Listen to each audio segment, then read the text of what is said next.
Peristiwa dan tokoh-tokoh perang Troya begitu melegenda sehingga hampir tidak mungkin untuk mempercayai kebenarannya. Untuk ukuran dunia kuno, perang tersebut adalah perang yang melampaui batas kemampuan masa itu. Kisah-kisah tentang para tokoh dalam cerita ini juga tak kalah hebatnya. Sebagai keturunan dewa, para pahlawan perang Troya menunjukkan kekuatan, keberanian, dan daya tahan yang nyaris mustahil. Berbicara perang Troya, mungkin tidak ada pahlawan yang lebih menonjol daripada Achilles. Dikatakan, ia memiliki kemampuan yang tak terkalahkan dalam pertempuran, tubuhnya hampir sepenuhnya kebal terhadap serangan. Begitu hebatnya kisah pahlawan perang Troya, mungkinkah tokoh-tokoh dalam peristiwa berdarah tersebut benar-benar eksis di dunia nyata? Selama berabad-abad, diasumsikan bahwa karakter seperti itu, seperti halnya perang yang ia jalani, sepenuhnya merupakan produk legenda, tulis Mike Greenberg, pada laman mitologi SOS. Namun, penelitian terbaru menunjukkan bahwa mungkin ada sedikit kebenaran dalam kisah Achilles dan perannya dalam perang Troya. Achilles telah dikenal sebagai salah satu pahlawan terbesar dalam perang Troya. Ia pertama kali dikenalkan oleh Homer dalam Iliad, dan kemudian menjadi karakter favorit para penulis dan seniman setelahnya. Dalam mitologi Yunani, Achilles adalah manusia setengah dewa. Ibunya, Thetis, adalah seorang nimfa Nereid yang telah menikah dengan Peles, Raja Pehatia. Meskipun Iliad tidak menyebutkan bahwa Achilles adalah raja yang memiliki ilmu kebal, namun kisah-kisah selanjutnya menyatakan bahwa Thetis berusaha membuat putranya menjadi abadi. Satu sumber menyatakan bahwa Achilles dicelupkan ke dalam sungai Styx, sumber lain menahannya di atas api untuk membakar esensi fana. Namun, apa yang Homer jelaskan adalah bahwa Thetis tahu bahwa putranya ditakdirkan untuk mati di usia muda. Thetis diberitahu oleh seorang peramal bahwa Achilles akan memiliki pilihan antara hidup yang panjang tapi biasa-biasa saja atau pendek namun mulia.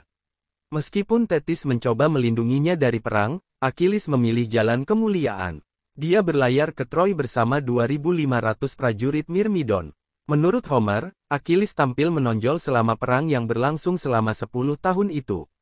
Achilles memimpin pasukan Yunani dengan tujuan untuk menjaga kehormatannya sendiri.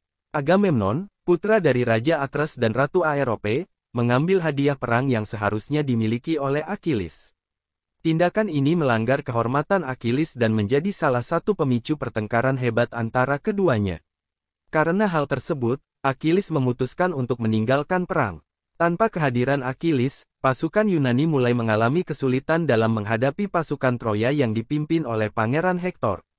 Patroclus, sahabat dekat Achilles, merasa terpanggil untuk membantu pasukan Yunani.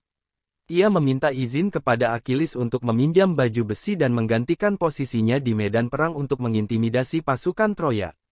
Namun sayang, Patroclus terbunuh oleh Pangeran Hektor yang merupakan salah satu pahlawan utama pihak Troya. Hal ini membakar Achilles untuk kembali ke dalam medan pertempuran. Kini Achilles tidak hanya bertempur untuk kepentingan dirinya sendiri, namun juga untuk membalas kematian temannya. Achilles menebas sejumlah pejuang Troya sebelum akhirnya mengalahkan Hektor, orang yang telah membunuh Patroclus. Iliad berakhir dengan Achilles menyetujui gencatan senjata sementara, sehingga orang-orang Troya dapat menguburkan jenazah Hektor dengan hormat. Namun karya-karya selanjutnya melanjutkan kisahnya. Dalam Iliad, kata-kata terakhir Hektor adalah ramalan bahwa Achilles akan mati di akhir perang. Dia akan ditembak dengan panah oleh Paris. Para penulis kemudian mengembangkan bagian cerita ini. Dalam kisah-kisah perang Troya yang diperluas, Achilles meninggal saat pengepungan terakhir kota tersebut. Kisah Achilles dalam interpretasi modern. Tokoh-tokoh dan peristiwa perang Troya telah lama dianggap sebagai mitos belaka. Namun, menurut Mike, seiring berjalannya waktu, semakin banyak bukti yang muncul untuk menentang anggapan ini. Pada abad ke-19, Mike menjelaskan, reruntuhan sebuah kota dari zaman perunggu akhir ditemukan di tempat yang sekarang disebut Turki. Lokasi dan fitur kota ini cocok dengan deskripsi Homer tentang kota Troy. Para sejarawan umumnya percaya bahwa Homer menulis sekitar tahun 700 sebelum Masehi. Berdasarkan kronologi kejadiannya, ini berarti perang Troya terjadi sekitar tahun 1200 sebelum Masehi.